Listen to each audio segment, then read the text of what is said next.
my friends, and welcome back to English Snap Lab.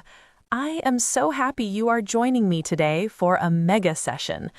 Today, we are telling a story that has chilled the hearts of readers for over 100 years. It is called The Monkey's Paw. This is a cautionary tale, a story that warns us to be careful about what we desire. Most importantly, it is the ultimate way to practice modal verbs of probability. We use words like might, could, must, and would to talk about things we are not sure about.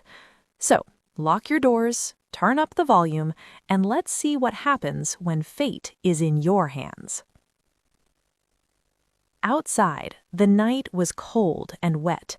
A sharp wind was blowing, and the rain hit the windows like tiny fingers. But inside the small house of the White family, it was warm and cozy. Mr. White and his son Herbert were playing chess, while Mrs. White sat near the fire, knitting quietly. They were waiting for a visitor, an old friend named Sergeant Major Morris. Morris had been away in India for 20 years, serving in the army. When he finally arrived, he sat by the fire and told them amazing stories of strange places and ancient magic. Suddenly, Morris reached into his pocket and pulled out a small, shriveled object. It was a mummified monkey's paw. An old holy man in India put a spell on this, Morris said, his voice dropping to a whisper. He wanted to show that fate rules people's lives. He gave the paw the power to grant 3 separate men 3 wishes each. Herbert laughed. He was a young man who didn't believe in magic. It looks like a piece of junk. What could happen if we made a wish? Would the money just fall from the sky? Morris looked very serious. The first man had his 3 wishes, he said. I don't know what his first 2 were, but his 3rd wish was for death. That should tell you how dangerous this is. Suddenly, Morris threw the paw into the fire. Mr. White gave a small cry and quickly grabbed it out of the flames. If you don't want it, Morris, give it to me. Morris sighed. I warned you. If you keep it, don't blame me for the consequences. You should be very, very careful. That night, after Morris left, the family looked at the paw. They didn't really believe in the magic, but they were curious. They decided to make a small wish. They had a debt of £200 on their house. Mr. White held the paw up high. I wish for £200, he said.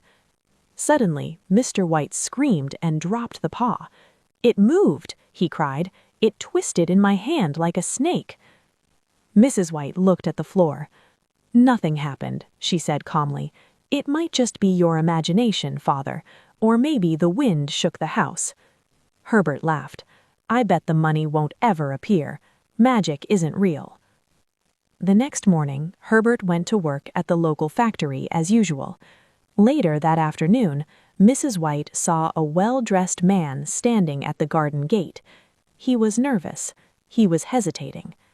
I come from the factory, the man said when they opened the door. There has been a terrible accident. Your son, Herbert, he was caught in the machinery. He is dead.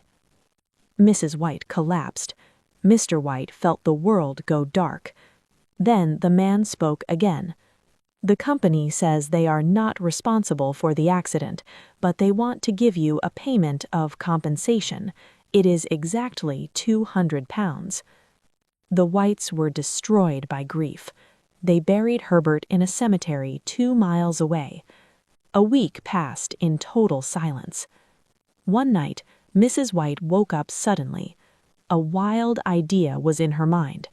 The paw, she shouted. We have 2 more wishes. We could wish him back to life. He might be walking toward us right now if we just ask. Mr. White was terrified.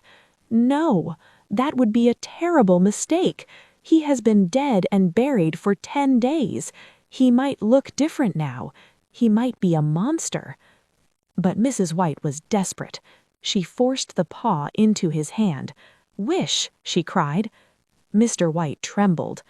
"I wish my son alive again." They sat in the dark, waiting. The house was deathly silent. 5 minutes passed. 10 minutes. "It must have been a trick," Mr. White whispered. But then, knock. A very soft, quiet knock on the front door. Knock.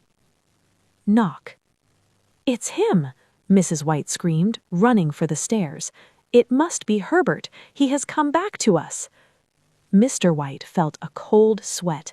He knew it couldn't be the son he loved.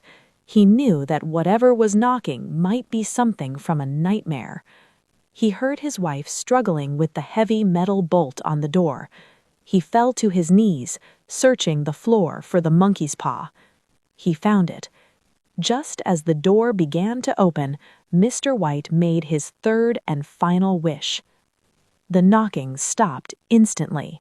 Mrs. White pulled the door open and screamed with grief, but the street was empty. The road was quiet and dark. There was only the sound of the wind. Herbert was gone forever. What a powerful ending! It reminds us that sometimes getting what you want comes with a price you might not want to pay. Before you go, let's look at what we actually practiced in this session. Modal verbs of probability. Might or could to describe a possibility, like he might look different, or what could happen. Must to show something we feel certain about, like it must be Herbert. Would to talk about a hypothetical result, like that would be a mistake. Should to give advice or show expectation, like you should be careful. Atmospheric vocabulary. You learned words like shriveled, mummified, compensation, hesitating, and consequences. Story pacing. We practiced using pauses and modal verbs to build suspense. Thank you for practicing your English at English Snap Lab. Tell me in the comments, what was the spark that made Joe Gardner realize life was worth living? Wait, that's from Soul. Let's try again. If you had one wish that would definitely come true, what would it be? Use might or could in your answer. Don't forget to like, subscribe, and share. Until next time, stay safe and keep practicing. Bye for now.